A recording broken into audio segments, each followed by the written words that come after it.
welcome to Turn the Page, the official podcast of the Syosset Public Library.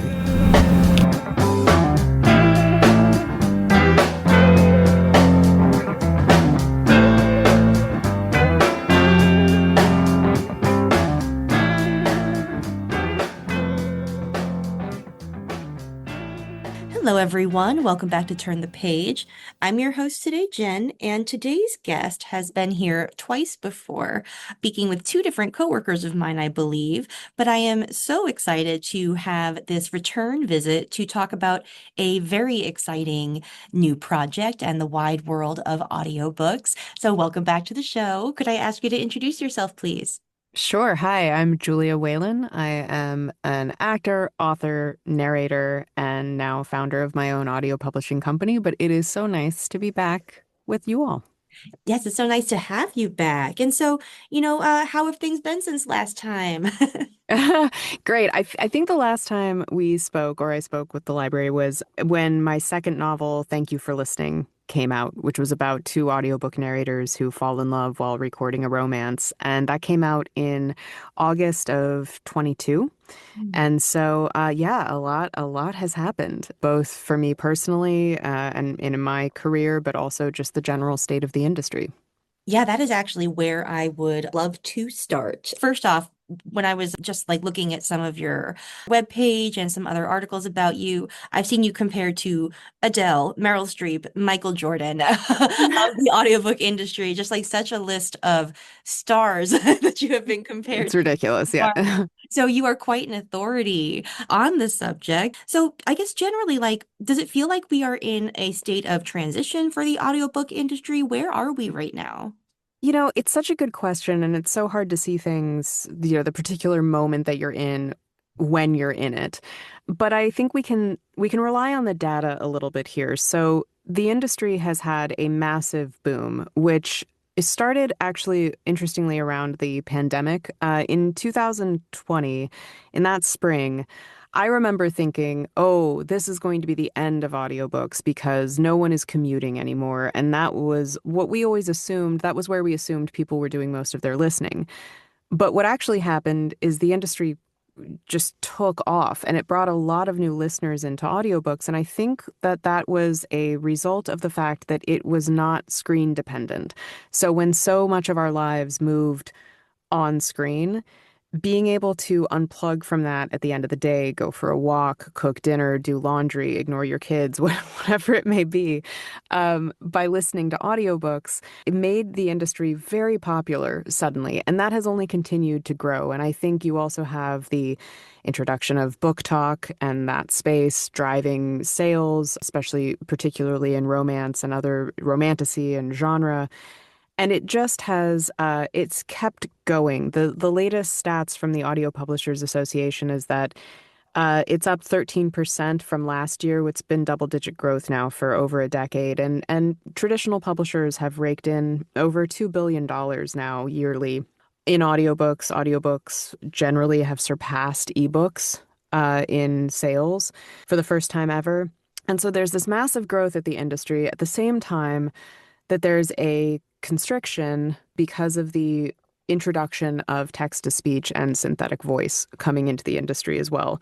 So two things can be true at once. It's a very kind of destabilizing but also exciting time to be in it. Mm. Yeah, I have many questions and feelings about the arrival of AI voices. What sort of disruption has that caused, I guess, in audiobook production? And what has the impact been on, usually you don't have to specify human artists, but in this case you do. Right. And we need to do a better job, I think, at delineating that and keeping it out of certain spaces. But yeah, here's the bottom line. And I just, like I said, I just started a company that will be only human authors and human narrators moving forward. And it's not because I have a combative stance toward AI or synthetic voice. It's just that that's all I'm interested in. I'm only interested in human storytelling. I'm not here to just make a massive amount of money by creating a mass-produced product. I don't care. But I think that my sense from, and we don't have solid data on this yet in terms of the work that has been lost, but a lot of the books that are being produced now with AI would not have gotten audio versions before because it's too expensive for a lot of these books to justify the cost of audio production when they're not going to make it back. So there's a lot of backlist titles. There's also indie authors who are maybe giving it a shot. And what I have found interesting anecdotally is that a lot of authors who maybe didn't have their books in audio but thought this would be the opportunity to get them into audio, they're actually, some people are finding that listeners are having a response to it. They're not liking it. And I've talked to a couple of people who started with that, started with an AI product, had too much pushback. People didn't like it. And then, but they saw the power of audio because they saw how many people would potentially want to purchase that product, but just couldn't tolerate it. And so now they're coming back and wanting real human narrators. So again, it's not combative so much as it's a comparative. You're seeing the difference between what one thing is and what human narration is.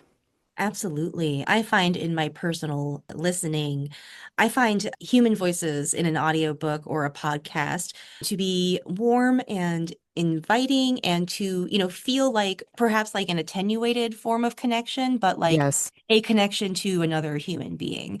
Whereas like AI voices have the opposite effect for me, where it's like uncanny valley, almost human, but not quite. And that's sort of off-putting. It is. It can be jarring, especially like I think that but there's obviously now, and the technology keeps getting better, and I think we have to accept the premise that at a certain point we won't be able to tell the difference. Sometimes you can still tell the difference right now, but with how fast the technology is moving, I don't think that's going to be true in possibly as little as 6 months, right?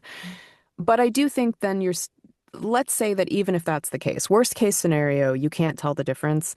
If you know the difference, will it matter to you? And that's really what I keep coming back to, which is we have the opportunity here as human listeners, as people who consume human-made art, to choose to support the people who actually make that art. And I think that that's the power really sits in the hands of the listener and in the pocketbooks of the listener right now. There are a number of people who don't care. There were people who ran their ebooks through Alexa just to have them read. They just want the information. They don't care about the performance. They don't care about the interpretation. That will be there, and they can consume that any way they want. But for the people who do have that very personal connection to narrators, to storytelling, I mean, again, during the pandemic, the emails I would get from people saying, you're the only human voice I've had in my ear for maybe 3 weeks when people were deep in isolation. And it creates this relationship. And while the voices may be replicable by AI, that's not. The human connection is not. And that is really what we have going for us, is that I said in an interview recently that when you listen to an audiobook I perform, you're not just like, yeah, I have vocal training. I've been a professional actor since I was 10. I'm very well trained, but that's not what you're hearing. You're not hearing a voice. You're hearing that 30 years of acting experience. You're hearing an overpriced English degree. You're hearing 2 decades of professional writing experience. There's an interpretation and an adaptation, and there's an intimacy to that, and the collaboration with a human author that is the thing that you can't replicate. Absolutely. Yeah. As you were talking, I was just thinking that, there is absolutely a part of audiobook production that for the reader has to mirror, like I imagine that the acting process in some ways. And, there's a special type of interpreting a text. I feel like you have to read differently when you are reading to narrate or to perform Yes. as opposed to silent reading. And yeah, an AI voice will not do that. It will not be able to kind of take in all the context from within the book and from like within your experience and bring that to it.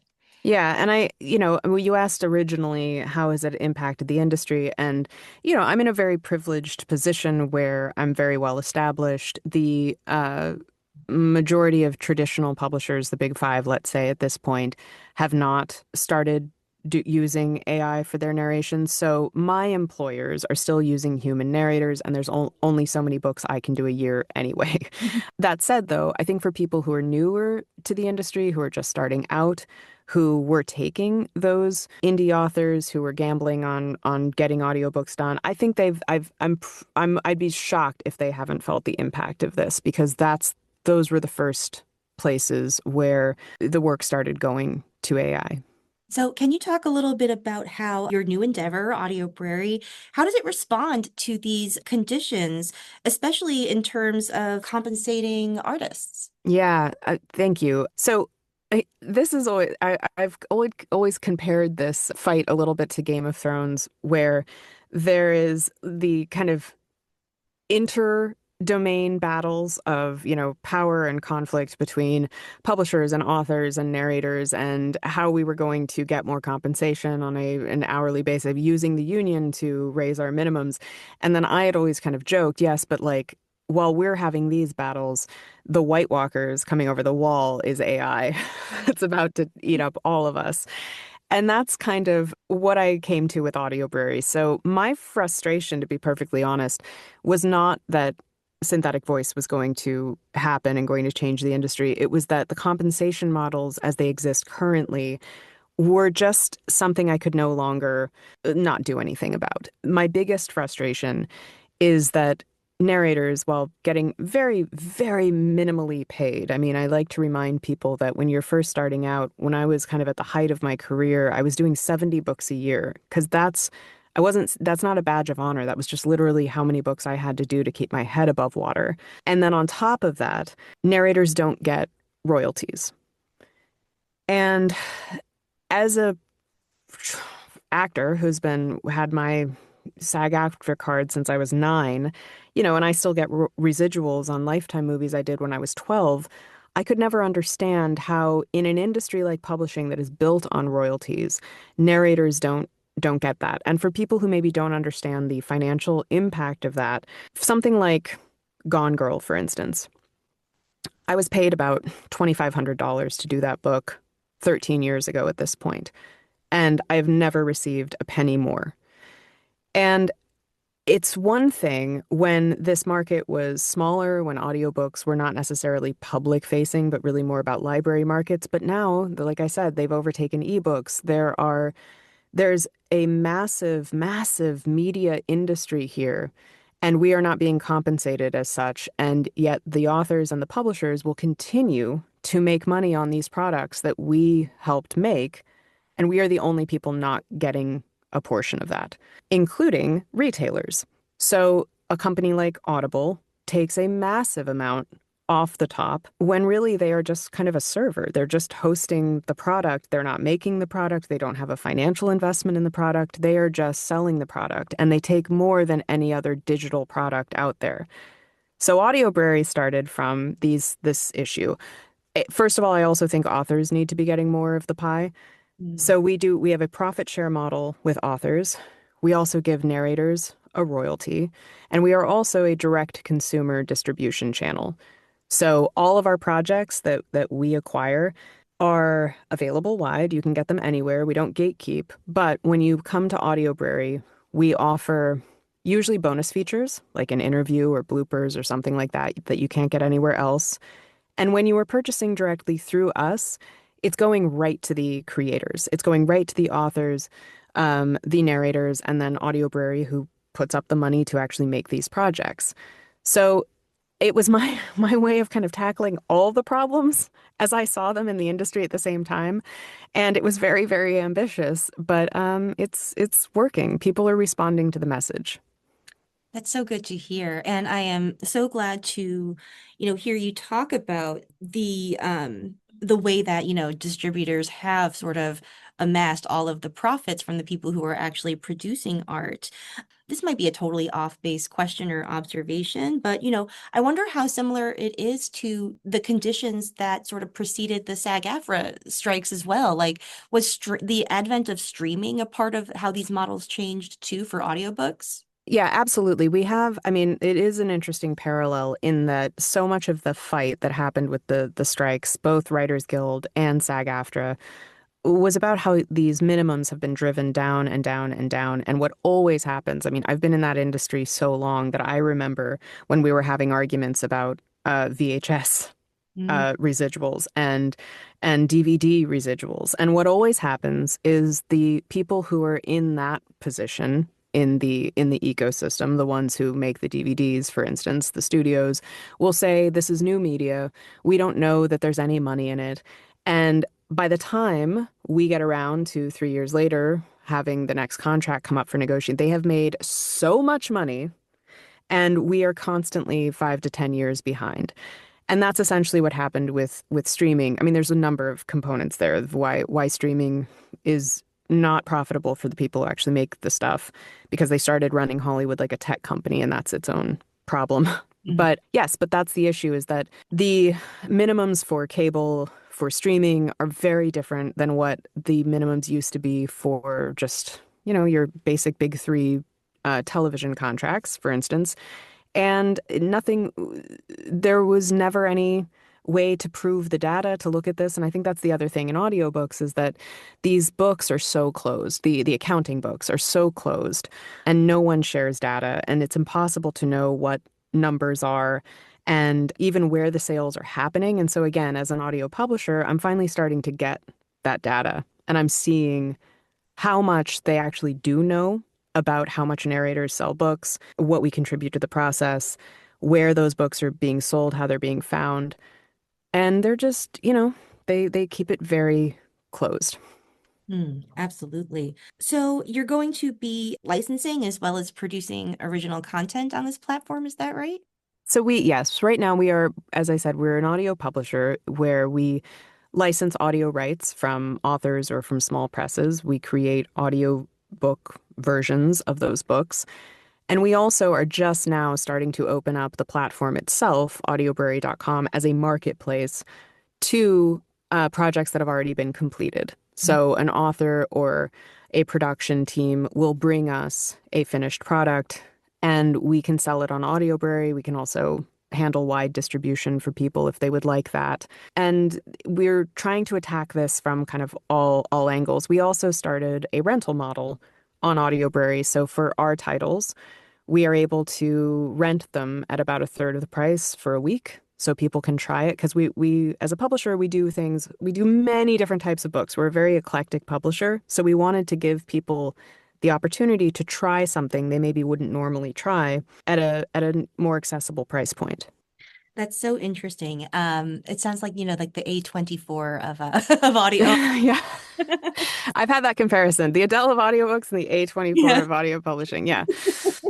Yes. And, and I'm also one of the things for me from the beginning, because I'm such a library fan, just grew up in libraries and I'm a patron of libraries. And so it was very important to me that our projects are also available in libraries and that I'm doing as much as I can to support them during this rather difficult time. So we are very mission driven. And, for me, I did not want to do this. I'm not entrepreneurial by spirit. I am an artist. I'm a creative, but I've been doing it so long and I'm so tired of being taken advantage of and exploited.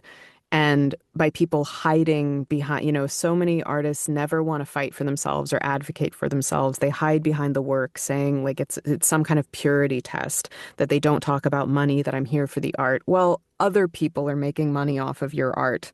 Mm. And I come from a family of labor organizers.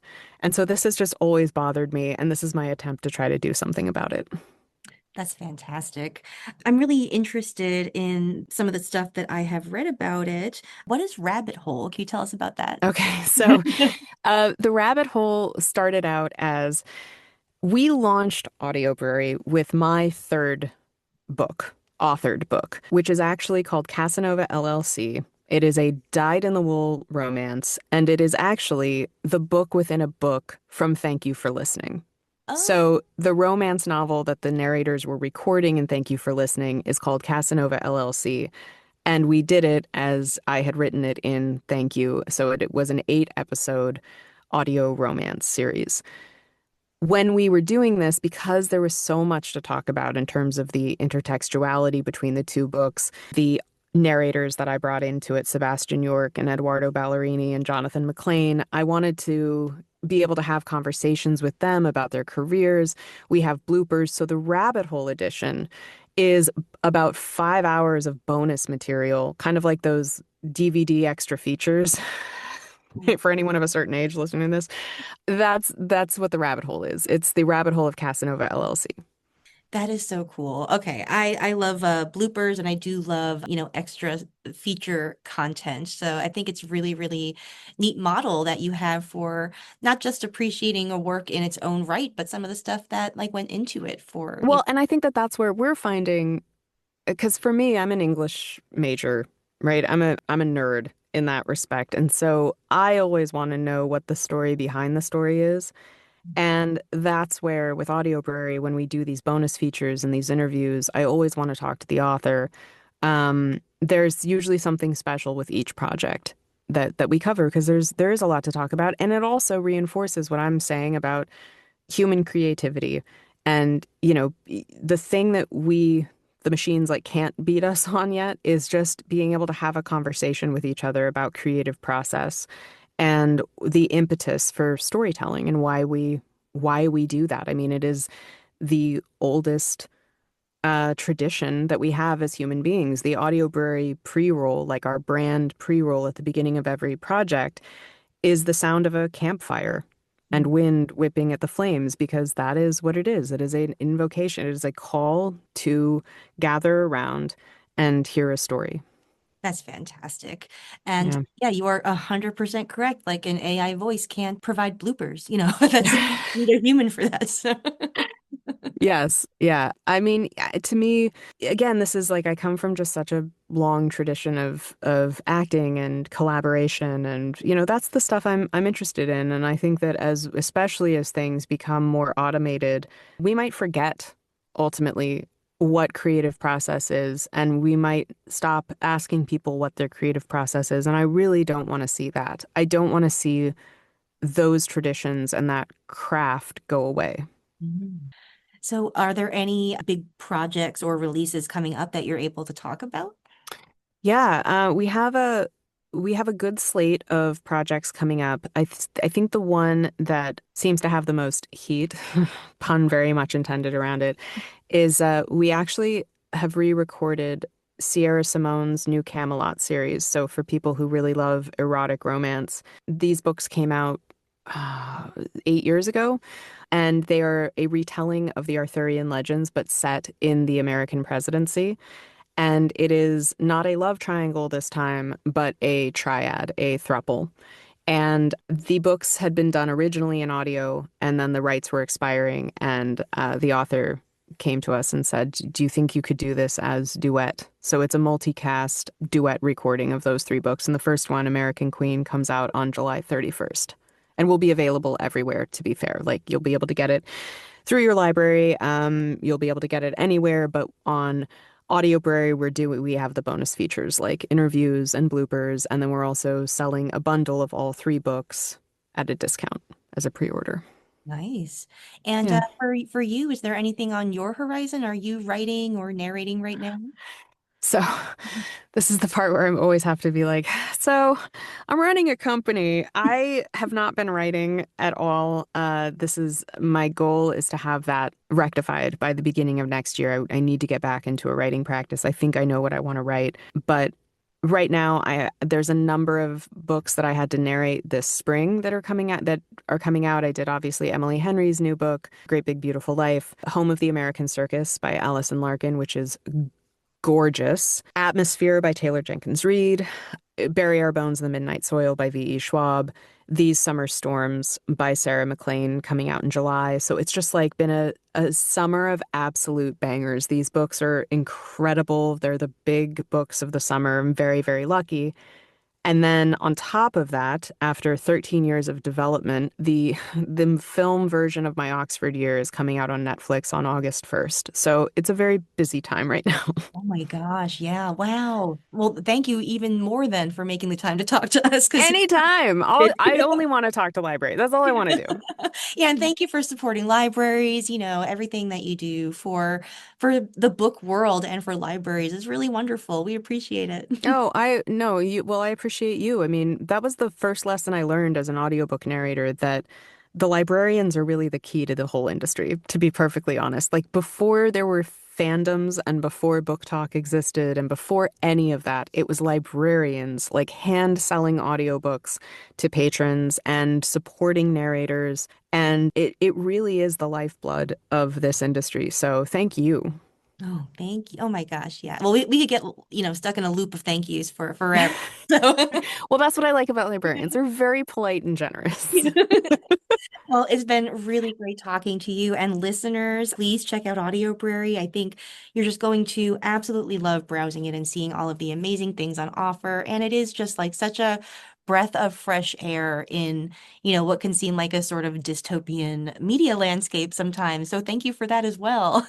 Thank you. Well, I mean, that's the thing is like I know there are so many ways to consume audiobooks. And like I said, we're not trying to gatekeep, but I think when people are given the opportunity, and again, this goes back to you may not be able to tell the difference, but if you know the difference, does it change your behavior? And that's really what we're here for is we're not expecting to ever be, the next Audible. We just want to be the place that you can come and know that it's real, know that human beings were behind it, and know that your money is going directly to the humans that created it. So that's it.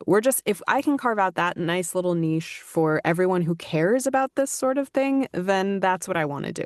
Oh, that's beautiful. Yes. So check out some art for and by humans. You will absolutely, absolutely love it. Thank you again. This has been so lovely. Oh, thank you, Jen. It is time to close this chapter. We'll see you next time. It's time to close this chapter of Turn the Page. Join us for the next episode.